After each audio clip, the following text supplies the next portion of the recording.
മഴക്കാലം എല്ലാവർക്കും ഇഷ്ടമാണല്ലോ.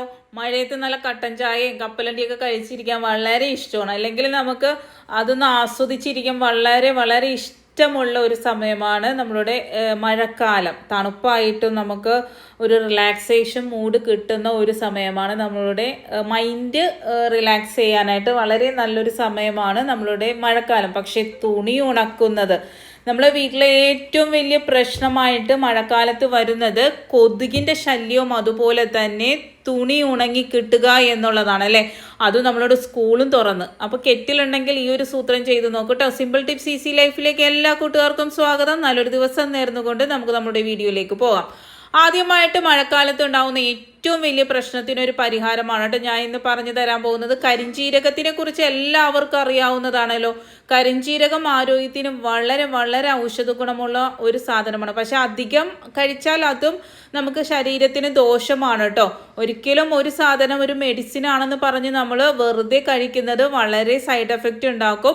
അപ്പോൾ അത് നല്ലതുപോലെ കഴുകി ഇതൊരു 1/2 ടീസ്പൂണാണ് കേട്ടോ, നല്ലതുപോലെ വറുത്തെടുക്കുക. ഇത്രയൊന്നും നമുക്ക് ആവശ്യമില്ല. കുറച്ചധികം വറുത്ത് പൊടിച്ച് വെച്ചാൽ അത്രയും നല്ലതാണ് കേട്ടോ. എന്താണെന്ന് വെച്ചാൽ കുട്ടികൾക്കും മുതിർന്നവർക്കും എല്ലാവർക്കും ഒരുപോലെ കഴിക്കാൻ പറ്റിയ അടിപൊളി ഒരു ഹോം റെമഡിയാണ്. നമ്മളുടെ മഴക്കാലത്ത് ഉണ്ടാവുന്ന നമ്മളുടെ ജലദോഷം ആകട്ടെ, തുമ്മലാകട്ടെ, കഫക്കെട്ടാകട്ടെ, ഇവയ്ക്കെല്ലാം ഒരു പരിഹാരം തന്നെ നമ്മളുടെ കരിഞ്ജീരകം. കരിഞ്ജീരകം നമ്മുടെ മുടിക്കും ഹെയറിനൊക്കെ വളരെ നല്ലതാണ്. നമ്മുടെ പ്രതിരോധ ശേഷി കൂട്ടുവാൻ വളരെ നല്ലതാണ്. ഒന്ന് ചതച്ചെടുത്തിട്ടുണ്ട്. എന്നിട്ട് ഒരു 1/4 ടീസ്പൂൺ മാത്രം എടുക്കുക. മുതിർന്നവരാണെങ്കിൽ മാത്രം 1/4 ടീസ്പൂൺ എടുക്കുക. ചെറിയ കുട്ടികളാണെങ്കിൽ ഒരു നുള്ളു മാത്രം എടുത്ത് തേനിൽ ചാലിച്ചോ അല്ലെങ്കിൽ വെള്ളത്തിൽ മിക്സ് ചെയ്തോ കൊടുക്കാവുന്നതാണ്. നേരിയ ചൂടുവെള്ളത്തിലാണ് നമ്മൾ ഇത് ഇട്ട് കൊടുക്കുന്നത്. ഇത് എന്നിട്ട് ഒരു 5 മിനിറ്റ് റെസ്റ്റ് ചെയ്യാൻ വെക്കണം. നമ്മൾ അപ്പം തന്നെ കുടിക്കരുത്. നേരിയ ചൂടുവെള്ളത്തിലേക്ക് ഇട്ടിട്ട് നമ്മളുടെ കുടിക്കാൻ പാകത്തിലുള്ള ചൂട് വരെയും ഒന്ന് റെസ്റ്റ് ചെയ്യാൻ വെക്കാം കേട്ടോ. എന്നിട്ട് നേരിയ ചൂടോടു കൂടി തന്നെ നമ്മളിത് കുടിക്കണം. എന്ന് വെച്ചാൽ തിളച്ച വെള്ളം തന്നെ ഒന്ന് ചൂടാക്കി എടുക്കുക. ആ ചൂടെന്ന് പറഞ്ഞാൽ നമുക്ക് കുടിക്കാൻ പറ്റാത്ത ഒരു ചൂട് വരെയും നമ്മൾ ചൂടാക്കണം. അതിനുശേഷം നമ്മളൊന്ന് റെസ്റ്റ് ചെയ്യണം. ഒരു 5 മിനിറ്റ് വെച്ചതിന് ശേഷം നമ്മൾ നേരിയ ചൂട് പൂർണ്ണമായിട്ടും തണുത്ത് നമ്മൾ ഒരിക്കലും കുടിക്കരുത് കേട്ടോ. നേരിയ ചൂടോടുകൂടി വെറും വയറ്റിൽ തേൻ ചേർത്ത് വേണമെങ്കിൽ കുടിക്കാം. തേനില്ലാതെയും കുടിക്കുന്നത് വളരെ എഫക്റ്റീവാണ്. ഷുഗറൊക്കെ ഉള്ളവരാണെങ്കിൽ തേനൊക്കെ ഒഴിവാക്കിയിട്ട് നമ്മൾ ഇതുപോലെ ഒന്ന് കുടിച്ചു നോക്കാം കേട്ടോ. നമുക്ക് ഇപ്പം ജലദോഷം തുമ്മലും ഇല്ലെങ്കിലും ഇത് ആരോഗ്യത്തിന് വളരെ നല്ലതാണ്. ആഴ്ചയിൽ ഒരു 3 ദിവസം ഇതിങ്ങനെ കുടിച്ചു കഴിഞ്ഞാൽ നമ്മളുടെ പ്രതിരോധ ശേഷിക്കും ഇമ്മ്യൂണിറ്റി പവറിനൊക്കെ വളരെ നല്ലതാണ് കേട്ടോ. അടുത്തതായിട്ട് നമുക്ക് ഏറ്റവും വലിയ പ്രശ്നമാണ് മീൻ മുറിച്ച് കഴിഞ്ഞാൽ അല്ലെങ്കിൽ നമ്മളുടെ കട്ടിംഗ് ബോർഡ് കുറച്ച് ദിവസം ഉപയോഗിച്ച് കഴിയുമ്പോൾ, മഴക്കാലത്ത് പ്രത്യേകിച്ച്, വേനലിന് അത്ര വലിയ ബുദ്ധിമുട്ടുണ്ടാവില്ല. മഴക്കാലം ആകുമ്പം ഒരു ബാഡ് സ്മെല്ലൊക്കെ വരും അല്ലേ. വല്ലാത്തൊരു സ്മെല്ലായിരിക്കും ഈ ഒരു കട്ടിംഗ് ബോർഡൊക്കെ. നമുക്ക് ഉണക്കി എടുക്കാനൊക്കെ വളരെ ബുദ്ധിമുട്ടാണല്ലോ. നമുക്ക് ഗ്യാസിൻ്റെ സൈഡിൽ നമ്മൾ കുക്ക് ചെയ്യുമ്പോൾ അതിൻ്റെ സൈഡിൽ നമ്മൾ കട്ടിംഗ് ബോർഡ് വെച്ച് കഴിഞ്ഞാൽ പെട്ടെന്ന് തന്നെ നമ്മൾ ആ ഈർപ്പൊക്കെ പോയി കിട്ടാൻ സഹായിക്കും കേട്ടോ. അപ്പോൾ ഇതിൻ്റെ സ്മെല്ലൊക്കെ പോകാനായിട്ട് നമ്മൾ ഉപയോഗിച്ച ചായയുടെ ചണ്ടി ആണെങ്കിലും എടുത്താൽ മതി. ആ ചായയുടെ ആ ഒരു ചായ കളയുന്ന ചണ്ടി, നമ്മളിവിടെ ചണ്ടി എന്നാണ് കേട്ടോ പറയുന്നത്. പല സ്ഥലത്തും പല രീതിയിലാണ് പറയുന്നത്. അല്ലെങ്കിൽ നമ്മൾ ഫ്രഷ് ഒരു നുള്ള് നമ്മളുടെ തേയിലപ്പൊടി ഇട്ട് കൊടുക്കുന്നുണ്ട്, ഉപ്പ് ഇട്ട് കൊടുക്കുന്നുണ്ട്, നാരങ്ങയുടെ തൊലിയോ അല്ലെങ്കിൽ ചീന നമ്മൾ കളയാൻ വെച്ചേക്കുന്ന നാരങ്ങയോ ഏതാണെങ്കിലും എടുത്താൽ മതി. നമ്മൾ നാരങ്ങയുടെ തൊലി ആണെങ്കിലും അത്രത്തോളം മതി കേട്ടോ. എന്നിട്ട് നമ്മൾ ഇതുപോലെ ഒന്ന് നല്ലതുപോലെ ഒന്ന് എല്ലായിടവും നല്ലപോലെ സ്പ്രെഡ് ചെയ്ത് കൊടുക്കുക. 2-3 മിനിറ്റ് ഇതൊന്ന് നല്ലതുപോലെ ആക്കി കൊടുക്കണം കേട്ടോ. അതിൻ്റെ ബാഡ് സ്മെല്ല് പോകാനും പൂപ്പൽ വരാതിരിക്കാൻ. നമ്മളുടെ കട്ടിംഗ് ബോർഡ് വുഡിൻ്റെ ഒക്കെ ആകുമ്പോൾ പെട്ടെന്ന് തന്നെ പൂപ്പലൊക്കെ വരാൻ ചാൻസ് ഉണ്ട് ഈ മഴക്കാലം ആകുമ്പം. അപ്പോൾ അതുകൊണ്ട് തന്നെ അതൊന്നും ഇല്ലാതിരിക്കാനായിട്ട് ഇതുപോലെ ഒന്ന് നല്ലതുപോലെ ക്ലീൻ ചെയ്തെടുത്തിട്ട് നമ്മളുടെ ഗ്യാസ് ഞാൻ നേരത്തെ പറഞ്ഞില്ലേ, ഗ്യാസ് കൗണ്ടർ ടോപ്പിൻ്റെ സൈഡിൽ നമ്മൾ കുക്ക് ചെയ്യുമ്പോഴൊക്കെ അത് അവിടെ ഇരുന്ന് നല്ല രീതിയിൽ ഉണങ്ങി കിട്ടുന്നതാണ് കേട്ടോ. അടുത്തതായിട്ട് നമ്മളുടെ പരിപ്പ് കഴിച്ചു കഴിഞ്ഞാൽ വയറിന് ബുദ്ധിമുട്ടില്ലാത്തതായിട്ട് 99% ആൾക്കാർക്കും വയറിന് ബുദ്ധിമുട്ടുകൾ ഉണ്ടാകാറുണ്ട് അല്ലേ. അപ്പോൾ നമ്മൾ ഇതൊന്ന് ഒരു 5 മിനിറ്റ് ഒരു നുള്ള് കായപ്പൊടിയിട്ട് ഇതുപോലെ ഒന്ന് റെസ്റ്റ് ചെയ്യാൻ വെക്കുക. ഒരു 5 മിനിറ്റ് വെച്ചാൽ മതി. കുറേ സമയമൊന്നും വെക്കേണ്ട കാര്യമൊന്നുമില്ല. എന്നിട്ട് നമ്മളതൊന്ന് കഴുകിയെടുക്കുക. നമ്മൾ സാമ്പാറിനൊക്കെ ആണെങ്കിൽ നമ്മൾ ഓൾറെഡി നമ്മൾ അതിൽ കായപ്പൊടി ഇടുമല്ലോ. അല്ലാണ്ട് നമ്മൾ എന്തെങ്കിലും ചെയ്യും. ഇപ്പോൾ പരിപ്പോടെ ഉണ്ടാക്കുമ്പോഴാണെങ്കിലും നമുക്ക് നമുക്ക് വയറിന് ബുദ്ധിമുട്ടുണ്ടാവുന്നവരാണെങ്കിൽ എന്തൊരു ഉള്ളിമുളക് ഇട്ട് ദാൽ കറി ഉണ്ടാക്കാനാണ് എന്തിനാണെങ്കിലും നമ്മൾ ഇതുപോലെ ഒന്ന് കഴുകിയെടുത്തിട്ട് ഉപയോഗിക്കുകയാണെങ്കിൽ വയറിന് ദഹന പ്രശ്നങ്ങളോ അല്ലെങ്കിൽ നമുക്ക് വയറിന് അസ്വസ്ഥതകളോ ഒന്നും ഉണ്ടാവില്ല. നല്ല പോലെ തന്നെ ദഹിക്കുകയും ചെയ്യും. കുട്ടികൾക്കൊക്കെ കൊടുക്കുമ്പോൾ ഈ ചെറിയ കുട്ടികൾക്ക് പരിപ്പ് കൊടുക്കുമ്പോഴും ഇതുപോലെ ചെയ്തു കഴിഞ്ഞാൽ വളരെ നല്ലതാണ്. ഒരു നുള്ളു മാത്രം കായ ഇട്ടാൽ മതി കേട്ടോ. നല്ലതുപോലെ പെട്ടെന്ന് വെന്തും കിട്ടും. അതിനോടൊപ്പം തന്നെ നമുക്ക് ഗ്യാസിൻ്റെ പ്രോബ്ലം, എരിച്ചിൽ പോയിച്ചിൽ ഒന്നും ഉണ്ടാവില്ല. അടുത്തായിട്ട് നമ്മൾ നെയ്ച്ചോറ് വെക്കുമ്പോൾ ഏറ്റവും വലിയ പ്രശ്നമാണ് അത് പശയുള്ള അരിയാണെങ്കിൽ നമുക്ക് ആ ഒരു നെയ്ച്ചോറിൻ്റെ ആ ഒരു ടേസ്റ്റ് തന്നെ ഉണ്ടാവില്ല അല്ലേ. അപ്പോൾ അതിന് ഒരു എന്താ പറയുക, കുറച്ച് നാരങ്ങ നീര് ഇതുപോലെ പകുതി വേവായി കഴിയുമ്പോൾ കുറച്ച് നാരങ്ങ നീര് ഇതുപോലെ ഒഴിച്ചു കൊടുത്തു കഴിഞ്ഞാൽ ആ സ്റ്റിക്കി ആയിട്ട്, പശയുള്ള അരി എന്ന് പറഞ്ഞു കഴിഞ്ഞാൽ ഭയങ്കര സ്റ്റിക്കി ആയിട്ട് വരും. സ്റ്റിക്കി ആയിട്ട് വരാതെ വിട്ട് വിട്ട് കിടക്കാനായിട്ട് സഹായിക്കും. അതുപോലെ തന്നെ നെയ്ച്ചോറ് നല്ല അടിപൊളി ടേസ്റ്റ് ആവും കേട്ടോ.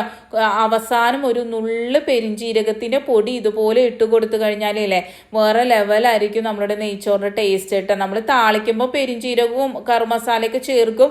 എന്നാലും ഇതുപോലെ നമ്മളുടെ പെരിഞ്ചീരകം അവസാനം ഒരു പകുതി വേവിൽ നമ്മൾ ഇട്ട് കൊടുക്കുകയാണെങ്കിൽ സൂപ്പർ ആയിരിക്കും കേട്ടോ. ഒന്ന് ചെയ്ത് നോക്കിയിട്ട് അഭിപ്രായം പറയണേ. നമ്മളുടെ ഹെയർ ഓയിലിനെ കുറിച്ച് ഞാൻ കുറച്ച് വീഡിയോസായിട്ട് ഞാൻ കണ്ടിന്യൂസ്ലി ഇടുന്നത് ഇത് എത്താത്തവരിലേക്ക് എത്തുവാൻ വേണ്ടിയാണ്. അതുപോലെ തന്നെ 100% റിസൾട്ട് ഉള്ളത് കൊണ്ട് തന്നെയാണ് കേട്ടോ. അത്രത്തോളം പച്ചമരുന്നുകളെല്ലാം അരച്ച് തേങ്ങാപ്പാലും നമ്മളുടെ കൊപ്ര ആട്ടിയ വെളിച്ചെണ്ണയും ചേർത്താണ് നമ്മൾ ഈ ഒരു എണ്ണ ചേർക്കുന്നത്. അതുപോലെ തന്നെ തലയോട്ടിയിലുണ്ടാവുന്ന ഇൻഫെക്ഷൻ, മുടികൊഴിച്ചിൽ, താരൻ, അകാര നര വരാതിരിക്കുവാനൊക്കെ വളരെ നല്ലതാണ്. വന്ന നര മാറുവാനായിട്ട് കുറച്ചധികം യൂസ് ചെയ്യേണ്ടവരും പിന്നെ പ്രായത്തിലുണ്ടാവുന്ന നര മാറ്റാനായിട്ട് നമുക്ക് ഒന്നും ചെയ്യാനായിട്ട് സാധിക്കില്ല കേട്ടോ. നമ്മൾ ഇല്ലാത്ത കാര്യം വെറുതെ പറയില്ല. ഒരിക്കലും പ്രായത്തിലുണ്ടാവുന്ന നര നമുക്കൊന്നും ചെയ്യാനായിട്ട് സാധിക്കില്ല. പക്ഷേ ഈ ഒരു എണ്ണ തേച്ച് കഴിഞ്ഞാൽ നിങ്ങൾക്ക് 100% നല്ല റിലാക്സേഷനും നല്ല ഉറക്കം കിട്ടുവാനും താരൻ പോകുവാനും മുടി വളരുവാനൊക്കെ വളരെ നല്ലതാണ് കേട്ടോ. അടിപൊളി റിസൾട്ടാണ്. അത്രത്തോളം 2 ദിവസം നമ്മൾ ഈ ഒരു എണ്ണ ഇതുപോലെ മരുന്നിട്ട് വെച്ച് നമ്മൾ കാച്ചി എടുക്കുന്നതാണ്. വളരെ 100% യാതൊരു സൈഡ് എഫക്റ്റും ഇല്ലാതെ തന്നെ നല്ല റിലാക്സേഷനും നല്ല ഉറക്കം കിട്ടുവാനൊക്കെ വളരെ നല്ലതാണ്. അതുപോലെ തന്നെ ചെറിയ പ്രായത്തിലുണ്ടാകുന്ന നര മാറ്റുവാനായിട്ട് ഇപ്പോൾ 20-30 വയസ്സുള്ള കുട്ടികൾക്ക് വരെ മുടി നരക്കുന്നുണ്ട്. അത് നമുക്ക് പൂർണ്ണമായിട്ട് മാറ്റിയെടുക്കുവാനായിട്ട് ഈ ഒരു എണ്ണ അടിപൊളിയാണ് കേട്ടോ. കുളിക്കുന്നതിന് അരമണിക്കൂർ മുമ്പ് ഇത് തലയോട്ടിയിൽ നല്ലതുപോലെ തേച്ച് പിടിപ്പിച്ച് മൈൽഡ് ഷാമ്പുവോ അല്ലെങ്കിൽ താളിപ്പൊടിയോ എന്തെങ്കിലും ഇട്ട് നല്ലതുപോലെ കഴുകിയാൽ മതി. അപ്പോൾ കണ്ടില്ലേ, ഇത്രത്തോളം ഉള്ളില്ലാത്ത മുടി നല്ല ഉള്ളോട് കൂടി വളരുവാനായിട്ട് വളരെ നല്ലതാണ്. അതുപോലെ തന്നെ താരൻ, മുടി കൊഴിച്ചിലൊക്കെ മാറി നല്ല രീതിയിൽ തന്നെ മുടിയാകുവാനും വളരെ നല്ലതാണ് കേട്ടോ. അപ്പോൾ വേണ്ടവർ ഈ വാട്സപ്പ് നമ്പറിൽ കോൺടാക്ട് ചെയ്താൽ മതി കേട്ടോ. അടുത്തതായിട്ട് ഇതുപോലെ നമ്മൾക്ക് ഫ്രൂട്ട്സ് വാങ്ങുമ്പോൾ പല ഫ്രൂട്ട്സിനും ഇതുപോലെ നെറ്റുകൾ കിട്ടും അല്ലേ. അത് നമ്മൾ വെറുതെ കളയാതെ ഇതുപോലെയൊക്കെ ഉപയോഗിക്കാട്ടെ. ഇതിനു മുമ്പ് ഞാനൊരു വീഡിയോ കാണിച്ചിട്ടുണ്ട്. അതിൽ കുറേ അധികം ടിപ്സുകൾ കാണിച്ചിട്ടുണ്ട് കേട്ടോ. അപ്പോൾ നമ്മൾ എണ്ണ ബോട്ടിൽ ഏറ്റവും വലിയ ബുദ്ധിമുട്ടാണ് വഴുതി പോകുക. നമ്മൾ ഹറി ബറി ജോലിയായിരിക്കും, രാവിലെ നല്ല തിരക്കിട്ട ജോലിൻ്റെ ഇടയിൽ നമുക്ക് ഏറ്റവും വലിയ ബുദ്ധിമുട്ടാണ് എണ്ണയുടെ കുപ്പി എടുക്കുമ്പോഴത്തേക്കും കയ്യിൽ നിന്ന് ഇങ്ങനെ തെന്നി പോകുക എന്നുള്ളത്. അപ്പോൾ അങ്ങനെ തെന്നി പോകാതിരിക്കാനായിട്ട് വളരെ അടിപൊളിയായിട്ടുള്ളൊരു സാധനമാണ് നമ്മളുടെ ഈ ഒരു നെറ്റ്. അതുപോലെ തന്നെ സൈഡിൽ കൂടെ എണ്ണ പോകുന്ന ബുദ്ധിമുട്ടും നമുക്ക് ഒരു പരിധിവരെയും ഒഴിവാക്കാനായിട്ട് സാധിക്കും കേട്ടോ. ഈ ഒരു നെറ്റ് ഇടുമ്പം എന്ന് വെച്ചാൽ താഴോട്ട് നമ്മളുടെ സ്റ്റാൻഡിലൊന്നും എണ്ണ ആവില്ല. ആ ഒരു നെറ്റിൽ പിടിച്ചിരുന്നോളും. ആഴ്ചയിൽ ഒരു ദിവസം ആ ഒരു നെറ്റ് നമ്മൾ കളയണം കേട്ടോ. അല്ലെങ്കിൽ അത് അവിടെ ഇരുന്നിട്ട് ഇതായി പോകുമല്ലോ. ഏതൊരു സാധനം ഇപ്പോൾ ടിഷ്യൂ വെച്ചാലും നമ്മൾ ആഴ്ചയിൽ ഒരു ദിവസം അത് മാറ്റി കൊടുക്കണം കേട്ടോ. നമ്മൾ എണ്ണ ബോട്ടിൽ ഇതിനു മുമ്പ് ഞാൻ കാണിച്ചിട്ടുണ്ട് എണ്ണ ഇങ്ങനെ താഴോട്ട് ഒലിച്ച് വരാണ്ടിരിക്കാൻ ടിഷ്യൂ പേപ്പർ വെക്കാൻ. അപ്പോൾ അതും 2 ദിവസം കഴിയുമ്പോൾ എന്തായാലും മാറ്റി കൊടുക്കണം. അതുപോലെ തന്നെ ഈ ഒരു നെറ്റും മാറ്റി കൊടുക്കണം. ഇനി നമുക്ക് സോപ്പ് ഉപയോഗിക്കുമ്പോൾ നമ്മൾ ബാത്റൂമിൽ ഇതിലൊന്നും അല്ലാണ്ട് നമ്മൾ കൈയൊക്കെ കഴുകാനായിട്ട് സോപ്പ് ഉപയോഗിക്കുമ്പോൾ ഇത് നമ്മളുടെ ആ ഒരു സോപ്പ് പെട്ടിയിൽ വെക്കുമ്പോൾ പെട്ടെന്ന് മെൽറ്റായി പോകും അല്ലേ. അതിന് ഈ ഒരു നെറ്റ് ഇതുപോലെ വെച്ച് കൊടുത്താൽ മതി. നിങ്ങൾക്ക് വേണമെങ്കിൽ ആ ഒരു സോപ്പ് പെട്ടിയുടെ ഷേപ്പിന് നല്ലപോലെ വെട്ടി നല്ല ഭംഗിക്കാക്കി എടുക്കാനായിട്ട് സാധിക്കും കേട്ടോ. അല്ല ഇതുപോലെ ഇരുന്നെന്ന് പറഞ്ഞ് ഒരു കുഴപ്പമില്ലെങ്കിൽ നിങ്ങൾക്ക് അതുപോലെ ചെയ്താൽ മതി കേട്ടോ. വളരെ അടിപൊളിയായിട്ടുള്ളൊരു ടിപ്പാണ്. പെട്ടെന്നൊന്നും സോപ്പ് തീരെയില്ല. അതുപോലെ തന്നെ അലിഞ്ഞ് ഒരു ബാഡ് സ്മെല്ല് വരുമല്ലോ, അതൊന്നും ഇല്ലാതിരിക്കാൻ വളരെ നല്ലതാണ്. നല്ല ഡ്രൈ ആയിട്ട് എപ്പോഴും ഇരിക്കും.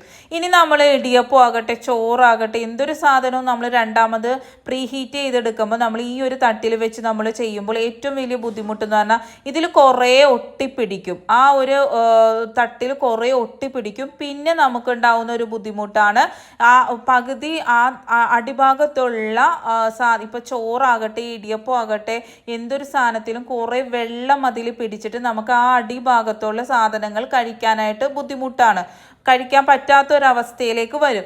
അപ്പം അതില്ലാണ്ടിരിക്കാൻ ഇതുപോലൊരു പാത്രത്തിലേക്ക് നമ്മൾ ചോറാണെങ്കിലും എന്തൊരു സാധനമാണെങ്കിലും പ്രീ ഹീറ്റ് ചെയ്യാനായിട്ട് ഇതുപോലെ വെച്ച് കൊടുത്താൽ ആ തട്ട് കഴുകാനുള്ള ബുദ്ധിമുട്ടും ഉണ്ടാവില്ല. അതുപോലെ നമുക്ക് ഒരു തരി പോലും ചോറോ ഇടിയപ്പോ ഒന്നും നഷ്ടപ്പെടാതെ തന്നെ നമുക്ക് ഫുള്ളായിട്ട് പൂർണ്ണമായിട്ട് കഴിക്കാനായിട്ട് സാധിക്കും. എന്താണെന്ന് വെച്ചാൽ അതിൽ വെള്ളത്തിൻ്റെ അംശമൊന്നും വരില്ല. ആ തട്ടിൽ വെച്ചിട്ട് നമ്മൾ ആവി കയറ്റുമ്പം അതിൽ വെള്ളത്തിൻ്റെ അംശം വരാനൊക്കെ ഭയങ്കര ചാൻസാണ്. അപ്പം അതുകൊണ്ട് തന്നെ ഇതുപോലെ ഒന്ന് നിങ്ങൾ ചെയ്ത് നോക്കിയാൽ നമുക്ക് ആ ഒരു പാത്രത്തിൽ തന്നെ സെർവ് ചെയ്യുന്ന പാത്രത്തിൽ തന്നെ വേണമെങ്കിൽ നമുക്കിതിൽ പ്രീ ഹീറ്റ് ചെയ്യാൻ പറ്റും. കണ്ടില്ലേ, ഇത് നല്ല ഫ്രഷ് ആയിട്ട് തന്നെ കിട്ടിയിട്ടുണ്ട്, സൈഡിലൊന്നും ഒട്ടിപ്പിടിച്ചിട്ടുമില്ല കേട്ടോ. അടുത്തതായിട്ട് നമ്മൾ ബീഫ് കറിയൊക്കെ വെക്കുമ്പോൾ കുറേ തേങ്ങ കൊത്തൊക്കെ ഇടാനായിട്ട് കുറേ തേങ്ങ കൊത്തി എടുക്കണതിന് പകരം നിങ്ങൾ ചിരട്ട നമ്മൾ ബീഫിലിട്ട് കഴിഞ്ഞാൽ പെട്ടെന്ന് വെന്ത് കിട്ടാൻ സഹായിക്കുമെന്ന് ഇതിനുള്ള മുമ്പുള്ള വീഡിയോയിലൊക്കെ കാണിച്ചിട്ടുണ്ട്. ഇത് തേങ്ങാക്കൊത്തിൻ്റെ ടേസ്റ്റും കിട്ടും, അതിനോടൊപ്പം തന്നെ നല്ല സോഫ്റ്റ് ആയിട്ടുള്ള മീറ്റും ആകും, പെട്ടെന്ന് തന്നെ വെന്ത് കിട്ടാനും സഹായിക്കും. ഇതുപോലെ ഒരു തേങ്ങയോടുകൂടി തന്നെ നമ്മളുടെ ഒരു ചിരട്ട കഷ്ണം ഇട്ടാൽ കേട്ടോ, പപ്പായയുടെ കഷ്ണം ഇട്ടാലും വളരെ നല്ലതാണ് മട്ടൻ കറിയിൽ കേട്ടോ. പച്ച പപ്പായ എടുത്തിട്ട് നമ്മൾ മട്ടൻ കറിയിൽ ഇട്ട് കഴിഞ്ഞാൽ നല്ല സോഫ്റ്റും ആവും, അതിനുള്ള ബാഡ് സ്മെല്ല് ഉണ്ടാവില്ല കേട്ടോ. അടുത്തതായിട്ട് നമ്മളുടെ രാവിലത്തെ ഹറിബറി ജോലിയിൽ ഏറ്റവും വലിയ ബുദ്ധിമുട്ടാണ് നമ്മൾ കറികളൊക്കെ താളിക്കുമ്പം ഓരോന്ന് നമ്മൾ ചെയ്തെടുക്കുക. കറിവേപ്പില ഇതുപോലെ നമ്മൾ വെയിലുണ്ടെങ്കിൽ വെയിലത്ത് വെച്ച് ഉണക്കുക, ഇല്ലെങ്കിൽ എയർ ഫ്രയറിൽ ഒരു 4 മിനിറ്റ് വെച്ച് കഴിഞ്ഞാൽ പെട്ടെന്ന് തന്നെ നമുക്കത് ഡ്രൈ ആയി കിട്ടും കേട്ടോ. കുറേ സമയമൊന്നും വെക്കേണ്ട കാര്യമൊന്നുമില്ല, പെട്ടെന്ന് തന്നെ ഇതിൽ ഡ്രൈ ആയി കിട്ടും. ഇല്ലെങ്കിൽ വെയിലത്ത് വെച്ച് ഉണക്കണമെങ്കിൽ ഉണക്കാം കേട്ടോ. നമ്മളൊന്ന് തിരിച്ചും മറിച്ചും ഇട്ട് കൊടുക്കണം. അപ്പം നല്ലതുപോലെ തന്നെ ഡ്രൈ ആയി കിട്ടിയിട്ടുണ്ട്. ഇനി നമുക്കിതിലേക്ക് താളിപ്പിന് എന്തൊക്കെയാണോ വേണ്ടത്, കടുക്, കറിവേപ്പില, വറ്റൻമുളക്, ഉലുവ എല്ലാത്തിനും ഇടുന്നവരാണെങ്കിൽ ഇടുക, ഇല്ലെങ്കിൽ അത് വേണ്ട കേട്ടോ. ഉഴുന്നു പരിപ്പ് ഇതൊക്കെ ഞാൻ ഇതിൽ ചേർക്കാത്തതെന്ന് വെച്ച് കഴിഞ്ഞാൽ നമ്മൾ ചിലപ്പം പല കറിയിലും അതൊന്നും ഉപയോഗിക്കില്ല. കോമൺ ആയിട്ട് നമ്മൾ ഉപയോഗിക്കുന്നതാണ് വറ്റൻമുളക്, കറിവേപ്പില, കടുക്, ഉലുവ. ഇവയാണ് നമ്മൾ കോമൺ ആയിട്ട് നമ്മൾ താളിക്കാനായിട്ട് ഉപയോഗിക്കുന്നത്. അപ്പോൾ ഇതുപോലെ അതിൻ്റെ വറ്റൻമുളകിൻ്റെ നെട്ടും അതുപോലെ തന്നെ 2 കഷ്ണവും 3 കഷ്ണവും ആക്കി എടുക്കുക. എന്നിട്ട് ഇതുപോലെ ഒരു ബോട്ടിലാക്കി വെച്ച് കഴിഞ്ഞാൽ വളരെ വളരെ എളുപ്പത്തിൽ തന്നെ നമുക്ക് കറികളൊക്കെ താളിക്കാൻ വളരെ എളുപ്പമാണ് കേട്ടോ. പെട്ടെന്ന് തന്നെ നമുക്ക് ഇത് എടുത്തിട്ടാൽ മതി, ഓരോന്ന് തപ്പി നടക്കേണ്ട ആവശ്യമൊന്നും ഉണ്ടാവില്ല. സ്കൂൾ തുറന്നില്ലേ, ഇതുപോലുള്ള ചെറിയ ചെറിയ കാര്യങ്ങളൊക്കെ ചെയ്തു വെച്ചാൽ ഇനി വളരെ എളുപ്പത്തിൽ നമുക്ക് ജോലികൾ തീർക്കാൻ എളുപ്പമാണ് കേട്ടോ. ഇല്ലെങ്കിൽ നമ്മൾ ഓരോന്ന് ചെയ്യുമ്പോൾ വളരെ ബുദ്ധിമുട്ടല്ലേ. അതുപോലെ തന്നെ അടുത്തതായിട്ട് നമ്മൾ കടലയൊക്കെ വെള്ളത്തിലിടാൻ മറന്നുപോയാൽ കുറച്ച് ബേക്കിംഗ് സോഡ ഇട്ടിട്ട് നല്ല തിളച്ച വെള്ളം ഒഴിച്ചു കൊടുക്കുക, കുറച്ച് ഉപ്പും കൂടി ഇട്ട് കൊടുക്കുന്നുണ്ട്. ബേക്കിംഗ് സോഡ വളരെ കുറച്ച് ഇടാവുള്ളൂ കേട്ടോ, കുറേയൊന്നും ഇടരുത്. ഉപ്പ് ആവശ്യത്തിന് ഇട്ട് കൊടുക്കാം. എന്നിട്ട് നമ്മൾ ഇതുപോലെ റൈസ് കുക്കറൊക്കെ നമ്മളെ കയ്യിൽ ഉണ്ടാവുമല്ലോ, രാത്രി നമ്മൾ ചോറ് വേവിക്കാൻ വെച്ച് കഴിഞ്ഞാൽ പിന്നെ രാവിലെ അത് ഫ്രീ ആയിരിക്കും. അപ്പോൾ ഇതൊരു അരമണിക്കൂർ ഇതുപോലെ വെച്ച് കൊടുത്താൽ മതി കേട്ടോ. കുറേ സമയമൊന്നും വേണ്ട, അരമണിക്കൂർ അല്ലെങ്കിൽ അറ്റ്ലീസ്റ്റ് ഒരു 15 മിനിറ്റ് വെച്ച് കൊടുത്താൽ മതി. നല്ല തിളച്ച വെള്ളം ഒഴിച്ചു കൊടുക്കുക, എന്നിട്ട് ഇതൊന്ന് അടച്ച് ഇതുപോലെ വെച്ച് കൊടുത്താൽ മാത്രം മതി കേട്ടോ. ഇനി രാവിലെ എഴുന്നേൽക്കുമ്പോൾ കടല വെള്ളത്തിലിട്ടില്ലല്ലോ എന്നുള്ള പേടിയൊന്നും വേണ്ട. നല്ല സൂപ്പറായിട്ട് തന്നെ നമുക്കിതേ കടല കുതിർന്ന് കിട്ടിയിട്ടുണ്ട്. നല്ല അടിപൊളി ടിപ്പല്ലേ, ഇത് മസ്റ്റായിട്ടൊന്ന് ട്രൈ ചെയ്ത് നോക്കണം കേട്ടോ. നല്ല പോലെ തന്നെ കുതിർന്ന് കിട്ടിയിട്ടുണ്ട്. പിന്നെ നമ്മൾ വേവിക്കുമ്പോൾ നല്ല സോഫ്റ്റായിട്ട് നമ്മൾ ഇത് കഴിഞ്ഞിട്ട് നമ്മൾ സാധാരണ കടലക്കറി ഉണ്ടാക്കുമ്പോൾ എങ്ങനെയാണോ വെക്കുന്നത് അതുപോലെ ഒന്ന് വെച്ച് കൊടുത്താൽ മതി. ഇനി തുണികൾ ഉണക്കാനായിട്ട് കിടിലൻ ടിപ്പ് പറഞ്ഞേറ്റേ, 2 ടിപ്പുണ്ട്. ഒന്ന് നമ്മൾ കെറ്റിലൊന്നും ഇല്ലാത്തവർക്ക് ഇതുപോലെ ഒന്ന് ചെയ്ത് നോക്കുക കേട്ടോ. ഇതുപോലത്തെ അരിപ്പ് എല്ലാവരെയും കയ്യിലുണ്ടാവുമല്ലോ, ഒരു ബക്കറ്റിൻ്റെ മേളിൽ ഇതുപോലെ വെച്ച് കൊടുക്കുക. വലിയ ബക്കറ്റ് വലിയ അരിപ്പ് ഉണ്ടെങ്കിൽ ഇപ്പം നമ്മൾ തുണികളൊക്കെ ഇട്ട് വെക്കുന്ന വലിയ ഓട്ടയുള്ള ബക്കറ്റൊക്കെ ഉണ്ടെങ്കിൽ അതാണെങ്കിലും എടുത്താൽ മതി കേട്ടോ. എന്നിട്ട് നമ്മൾ രാവിലെ തുണി അലക്കി കഴിഞ്ഞാൽ രാത്രിയായിരിക്കും നമ്മൾ ഉള്ളിൽ അഴയൊക്കെ വിരിച്ച് തുണികൾ ഇടുന്നത് അല്ലേ. അപ്പോൾ നമ്മൾ രാവിലെ തന്നെ അലക്കി കഴിയുമ്പോൾ ഇപ്പം ഡ്രയർ ഒന്നും ഇല്ലാതെ തന്നെ നമുക്കിത് ഉണക്കി എടുക്കാനായിട്ട് സാധിക്കും. ജസ്റ്റ് ഒന്ന് പിഴിഞ്ഞെടുത്ത തുണികൾ ഇതുപോലെ വിട്ട് വെച്ച് കൊടുക്കണം, കുത്തി നിറച്ച് വെച്ച് കൊടുക്കരുത് കേട്ടോ. ഇതുപോലെ ഓരോന്നും വിട്ട് ഇതുപോലെ വെച്ച് കൊടുത്തിട്ട് രാത്രി വരെയും ഇതുപോലെ വെക്കാം. നമ്മളിപ്പോൾ രാവിലെ ഇതാക്കി കഴിഞ്ഞാൽ രാത്രി വരെയും ഇതുപോലെ വെച്ചിട്ട് നമ്മൾ രാത്രി ആകുമ്പോൾ നമ്മൾ ഫാനൊക്കെ ഇടുന്ന സ്ഥലങ്ങളിൽ ഒന്ന് വിരിച്ച് കൊടുത്താൽ മാത്രം മതി കേട്ടോ. ഇത് ഇത്രയും സമയം വെക്കണമെന്ന് വെച്ചാൽ അതിലുള്ള വെള്ളം മൊത്തം താഴോട്ട് ഇറങ്ങുവാൻ വേണ്ടിയാണ്. അത്രയും സമയം എന്തായാലും എടുക്കും നമ്മൾ ഒരു പ്രോസസ്സും ചെയ്ത്. ഇപ്പം ഡ്രയറിൽ ഇട്ടിട്ടാണ് നിങ്ങൾ ചെയ്യുന്നതെങ്കിൽ വളരെ പെട്ടെന്ന് തന്നെ നമുക്ക് ഉണങ്ങി കിട്ടും കേട്ടോ. ഡ്രയറൊക്കെ ഇപ്പോൾ ചീത്തായി ഡ്രയർ ഇല്ലാത്തവരാണെങ്കിൽ അത് ഡ്രയറിലൊന്നും ഇടാതെ തന്നെ നമുക്കിത് ചെയ്തെടുക്കാനായിട്ട് സാധിക്കും. അപ്പോൾ വെള്ളത്തിൻ്റെ അംശം ഉണ്ടാവില്ല. വേണമെങ്കിൽ വീട്ടിൻ്റെ ഉള്ളിൽ അഴ കെട്ടിയിട്ടോ അല്ലെങ്കിൽ സ്റ്റാൻഡ് മേടിച്ചിട്ടോ ഇത് വിരിച്ചിടാവുന്നതാണ് കേട്ടോ. ഇതിപ്പോൾ ഞാൻ സിമ്പിളായിട്ട് നിങ്ങൾക്ക് കാണിച്ചു തരുന്നതാണ്. വെള്ളത്തിൻ്റെ അംശമൊന്നും ഇല്ലാത്തതുകൊണ്ട് തന്നെ നമുക്ക് ഇതുപോലുള്ള സെറ്റുകളിൽ ഇട്ടാലൊന്നും യാതൊരു കുഴപ്പമില്ല. അതിൽ വെള്ളത്തിൻ്റെ അംശം പൂർണ്ണമായിട്ട് മാറിക്കിട്ടാനായിട്ട് ഈ ഒരു ട്രിക്ക് സഹായിക്കും കേട്ടോ. നല്ല രീതിയിൽ തന്നെ ആ ഒരു വെള്ളത്തിൻ്റെ അംശം ഫുള്ളായിട്ട് പോയിട്ട് നമുക്ക് ഇപ്പോൾ ഡ്രയറിലൊക്കെ ഇട്ട് ഉണങ്ങി കിട്ടുന്നതിനേക്കാളും നല്ല രീതിയിൽ തന്നെ ഇതൊന്ന് ഉണങ്ങി കിട്ടിയിട്ടുണ്ടാവും. അപ്പം നിങ്ങൾക്ക് പറ്റുന്ന ഏത് രീതിയാണോ ആ ഒരു രീതിയിൽ നിങ്ങൾ ചെയ്യാവുന്നതാണ് കേട്ടോ. ഫാൻ ഇടുന്ന ഭാഗങ്ങളിൽ ഇത് വിരിച്ച് കൊടുത്താൽ മതി. ഇപ്പോൾ സ്റ്റാൻഡുകളൊക്കെ കുറേ കിട്ടും, അതാണെങ്കിലും അങ്ങനെ ചെയ്താൽ മതി. ഇനി കെറ്റിൽ കൊണ്ടുള്ള സൂത്രം കണ്ടാലോ, ഒരു 2 ഗ്ലാസ് വെള്ളം എടുത്ത് കെറ്റിൽ ഇതുപോലെ ഒന്ന് ചൂടാക്കുക കേട്ടോ. ചൂടാക്കി നല്ല പോലെ തിളപ്പിക്കണം. നമ്മൾ സാധാരണ തിളപ്പിക്കുന്ന പോലെ തന്നെ ആ ലൈറ്റ് ഓഫ് ചെയ്യുന്നവരെ നല്ലതുപോലെ തിളപ്പിച്ചെടുക്കുക. എന്നിട്ട് ഈ വെള്ളം നമ്മൾ കളയുക അല്ലെങ്കിൽ നമുക്ക് ഉപയോഗിക്കാമല്ലോ. ചായ കാച്ചാൻ എന്തിനാണെങ്കിലും നമുക്ക് ഉപയോഗിക്കാവുന്നതാണ്. എന്നിട്ട് നമ്മൾ ഇത് ആ ഒരു ചൂടോടുകൂടി തന്നെ നല്ല കട്ടിയുള്ള സാധനങ്ങൾ ഉണങ്ങിക്കിട്ടാൻ വളരെ വളരെ ബുദ്ധിമുട്ടായിട്ടുള്ള സമയമാണ് ഈ ഒരു മഴക്കാലം. അപ്പം നമ്മളുടെ സോക്സൊക്കെ ഉണങ്ങിക്കിട്ടാൻ വളരെ ബുദ്ധിമുട്ടാണ് അല്ലേ. ഇത് കുക്കിംഗ് ചെയ്യാനായിട്ട് നമ്മൾ അധികം എടുക്കാറില്ലല്ലോ. നമ്മൾ വെള്ളം തിളപ്പിക്കാനാണ് കൂടുതലായിട്ട് എടുക്കുന്നത്. ചായ തിളപ്പിക്കാനാണെങ്കിലും വെള്ളം തിളപ്പിച്ചിട്ട് നമ്മൾ ചായപ്പൊടി കൂട്ടിയെടുക്കലാണല്ലോ. എന്നിട്ട് നമ്മൾ തിരിച്ചും മറിച്ചും ഒരു 2 മിനിറ്റ് കൂടുമ്പോൾ ഒന്ന് ഇട്ട് കൊടുക്കണം കേട്ടോ. ആ ഒരു ചൂട് പോകുന്നത് വരെ നമ്മൾ ഇതുപോലെ ചെയ്തെടുത്താൽ സോക്സ് കട്ടിയുള്ള സാധനങ്ങളൊക്കെ നിമിഷ നേരം കൊണ്ട് ഉണങ്ങിക്കിട്ടും കേട്ടോ. കുട്ടികളതാണെങ്കിലും ഓഫീസിൽ പോകുന്നവരാണെങ്കിലും ഇതുപോലത്തെ കട്ടിയുള്ള സാധനങ്ങൾ ഇതുപോലെ ഒന്ന് ഉണക്കി എടുത്ത് നോക്കുക കേട്ടോ. എല്ലാ തുണികളും പറ്റില്ല, ഒന്ന് ചെയ്ത് നോക്കുക. Thanks for watching. Next time നല്ലൊരു വീഡിയോയുമായി വരാം.